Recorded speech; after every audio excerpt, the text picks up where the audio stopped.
I'm very interested to see what Sean Manaea does this year because he kind of falls in the middle of Adrian Hauser and Luis Severino, where Severino has that upside to be that front end type of guy, and Hauser I kind of look at as he's just a back end starter. Manaea has kind of that. He could be a number 3. He could be as low as a 5 or a bulk innings guy out of the bullpen.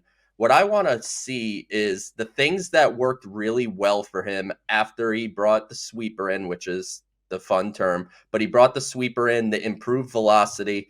And in the middle of the season for San Fran, things took a turn for the positive with Manaea mostly pitching out of the bullpen.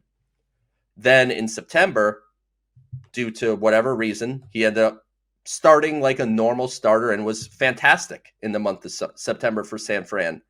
But that velocity jump wasn't quite what it was throughout the season. He did not throw the sweeper. I think he threw it once or twice in in the entire month of September.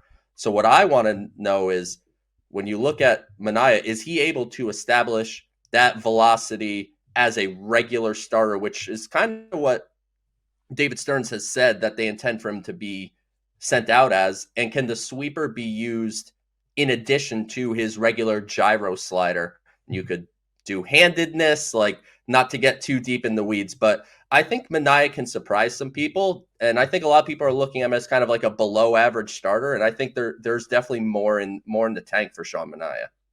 It also always feels like, and I like that call a lot, it feels like the guys that have an opt out like that, the universe just has a funny way of working where more often than not, they pitch to the performance that allows them to opt out. Whereas a Yeah. fan, you're sitting there and you're like, man, I'm so happy this is happening, but I'm going to be really sad when you opt out and we might not have you next year. Manaea is the king example, I think, of what could be that.